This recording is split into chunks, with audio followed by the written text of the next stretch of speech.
بسم اللہ الرحمن الرحیم۔ السلام علیکم۔ آپ سب کیسے ہیں؟ امید کرتے ہیں آپ سب بالکل ٹھیک ہوں گے۔ آج ہم آپ کو سنانے جا رہے ہیں حضرت یونس علیہ السلام کا واقعہ۔ بس ان تاریکیوں میں اس نے پکارا، نہیں ہے کوئی اللہ مگر تو، تیری ذات پاک ہے، بے شک میں قصوروار ہوں۔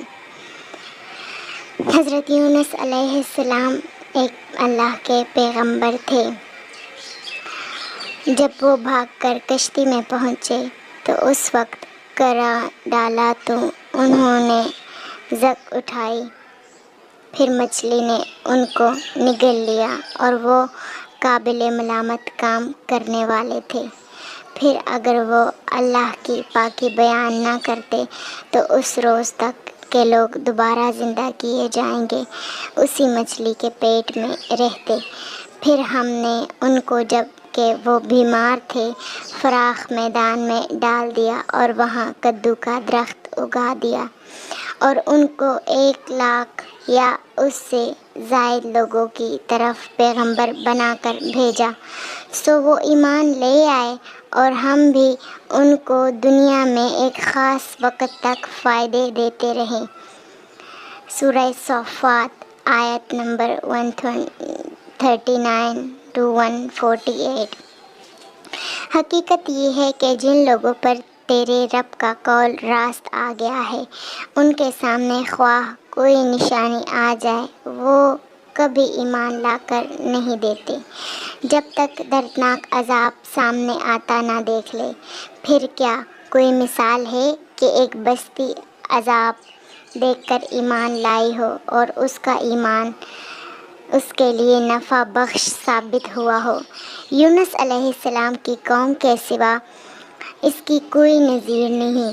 وہ قوم جب ایمان لے آئی تو البتہ ہم نے اس پر سے دنیا کی زندگی میں رسوائی کا عذاب ٹال دیا تھا اور اس کو ایک مدت تک زندگی سے بہرمند ہونے کا موقع دیا۔ سورہ یونس آیت نمبر 98۔ حضرت یونس علیہ السلام کا زمانہ 860 سے 784 قبل مسیح کے درمیان بتایا جاتا ہے۔ اگرچہ اسرائیلی نبی تھے مگر ان کو آشوریوں کی ہدایت کے لیے عراق بھیجا گیا، اس لیے آشوریوں کو قوم یونس کہا گیا۔ یہ کافر و مشرک لوگ تھے۔ اس قوم کا مرکز اس وقت نینوا شہر تھا جس کے وسیع کھنڈر آج بھی دریائے دجلہ کی مشرقی کناروں پر آباد موصول شہر کے عین مقابل پائے جاتے ہیں، اور اسی علاقے میں یونس نبی کے نام سے ایک مقام بھی موجود ہے۔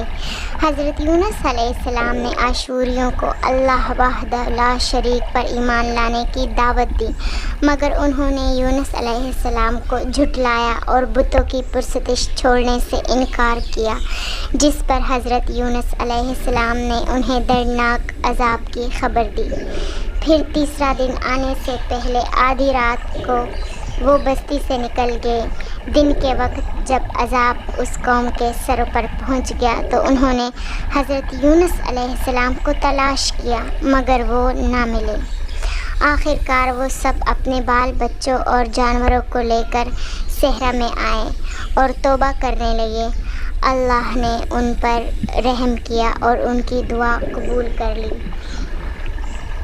حضرت یونس علیہ السلام کا اپنی قوم سے ناراض ہو کر نکل جانا ہجرت تھی مگر انہیں اس کا حکم نہیں دیا گیا تھا۔ وہ عذاب کی اطلاع دینے کے بعد اللہ تعالیٰ کی اجازت کے بغیر اپنا علاقہ چھوڑ کر چلے گئے تھے۔ آثار عذاب دیکھ کر جب آشوریوں نے توبہ و استغفار کی تو اللہ تعالیٰ نے ان کو معاف کر دیا۔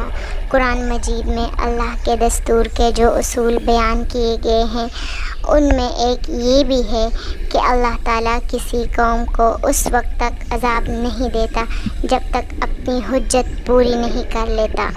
بس جب نبی نے اس قوم کو مہلت کے آخری لمحے تک نصیحت کا سلسلہ جاری نہ رکھا اور اللہ کے مقرر کردہ وقت سے پہلے وہ خود ہی ہجرت کر گئے تو اللہ تعالیٰ کے انصاف نے اس قوم کو عذاب دینا گوارا نہ کیا، کیونکہ اس پر تمام حجت کی شرائط پوری نہیں ہوئی تھی۔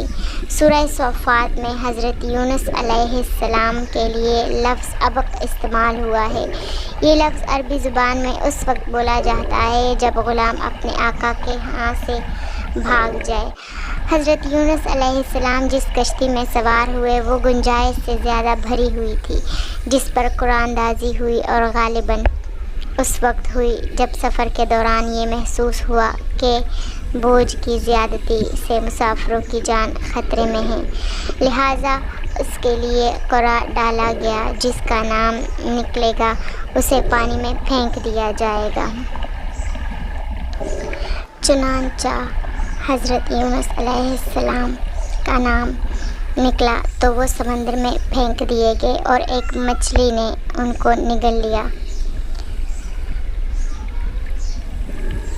اس ابتدائی آزمائش میں حضرت یونس علیہ السلام اس لیے پڑے کہ وہ اپنے رب کی اجازت کے بغیر اپنا مقام معمور ریت سے ہٹ گئے تھے۔ سورہ صافات کی 142 آیت میں انہیں میم کہا گیا۔ یہ اس قصوروار کو کہتے ہیں جو اپنے قصور کی وجہ سے ملامت کا مستحق ہو گیا ہو، خواہ اسے ملامت کی جائے یا نہ کی جائے۔ حضرت یونس علیہ السلام رب سے غافل لوگوں میں سے نہ تھے، بلکہ ان لوگوں میں سے تھے جو ہمیشہ اللہ کی تسبیح کرتے ہیں۔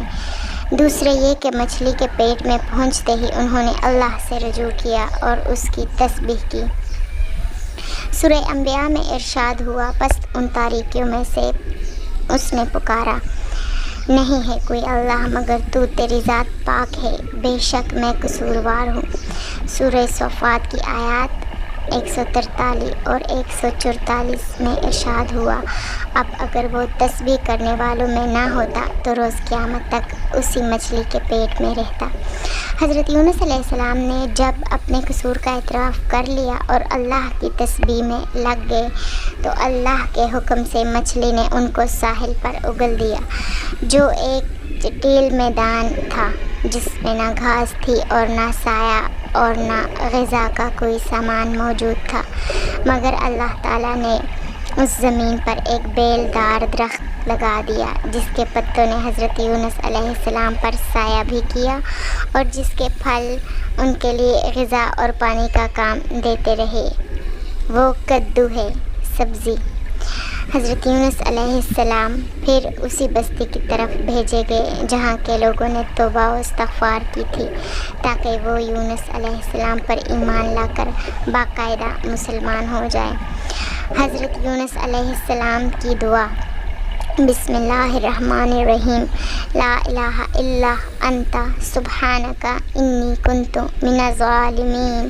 ترجمہ، تیرے سوا کوئی عبادت کے لائق نہیں، تو پاک ہے، یقیناً میں ظالموں میں سے ہوں۔ سورہ انبیاء آیات نمبر 87۔